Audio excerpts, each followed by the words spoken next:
जय श्री राम। साधक, साधना और भगवंत, इस हमारे YouTube चैनल पे आप सभी का स्वागत है। दोस्तों, आज के वीडियो का हमारा विषय है स्वयं भगवान शिव भी जपते हैं राम नाम।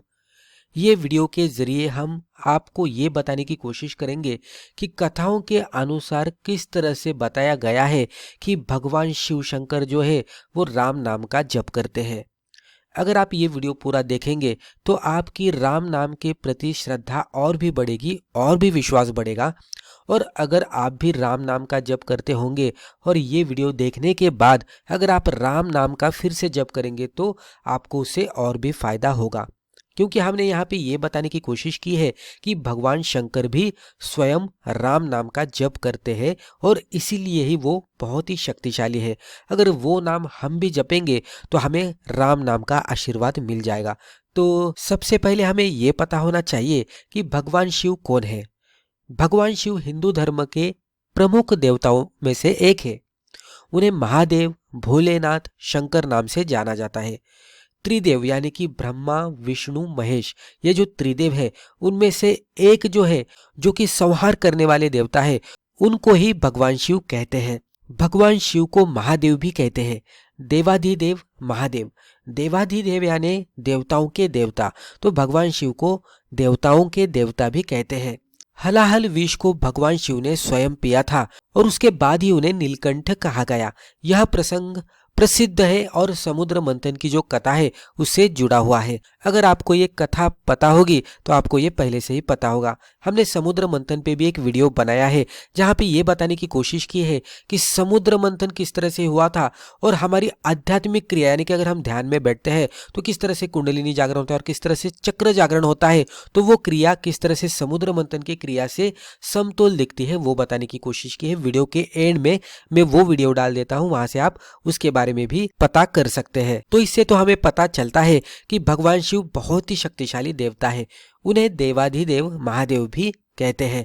अब हम यहाँ पे कुछ कथा के बारे में जानकारी लेने की कोशिश करेंगे जिससे हमें पता लग जाएगा कि भगवान शिव जो बहुत ही शक्तिशाली है वो उनकी साधना के तौर पर क्या करते हैं, कि उनके पास इतनी शक्ति क्यों है।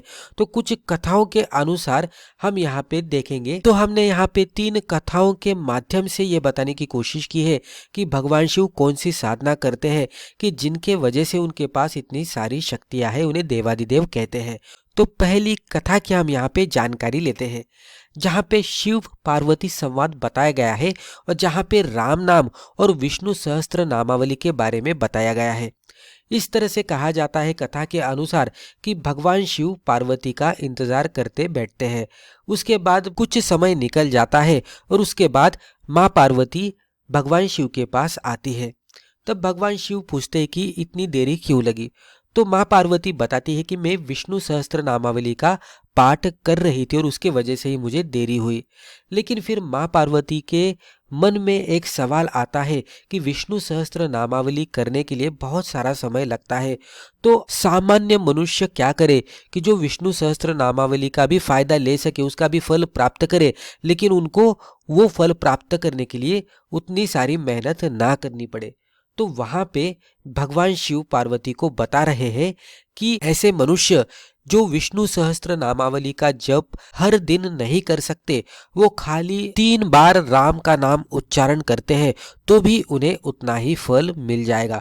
यानी कि भगवान शिव खुद माँ पार्वती से कह रहे हैं कि अगर कोई प्रामाणिक होकर, श्रद्धा से, भावना युक्त होकर, पूरे विश्वास के साथ जब भी 3 बार राम का नाम लेता है तो वो 1 बार विष्णु सहस्त्र नामावली के बराबर होता है। यानी कि विष्णु सहस्त्र नामावली का जो भी फल है, ऐसे कहते हैं कि विष्णु सहस्त्र नामावली का पाठ करने के बाद हमारे जिंदगी में धन दौलत आने लगती है, फाइनेंशियल प्रॉब्लम कम होते हैं, अच्छा आरोग्य मिलता है, सामाजिक रूप से हम अच्छे खासे बनते हैं, पारिवारिक रूप से हम अच्छे खासे बनते हैं, जीवन के हर क्षेत्र में सकारात्मक बदल होता है। तो विष्णु सहस्त्र नामावली के बहुत सारे फायदे होते हैं और वही सब फायदे जो कि उसके लाभ है वो हमें खाली 3 बार राम नाम लेने के बाद मिलते हैं और ये खुद भगवान शिव कह रहे हैं। उसी के साथ भगवान शिव शंकर ये भी कहते हैं कि मैं खुद भी राम नाम का जप करते रहता हूँ। तो ये कथा से हमें पता चलता है कि भगवान शिव भी राम नाम का ही जप करते हैं। अभी हम दूसरी कथा यहाँ पे देखने की कोशिश करेंगे। ये भी शिव पार्वती संवाद ही है और यहाँ पे ध्यान और शक्तियाँ के बारे में बताया गया है। यहाँ पे माँ पार्वती जब भी भगवान शंकर के पास जाती है तो भगवान शिव शंकर ध्यान के गहरी अवस्था में होते हैं।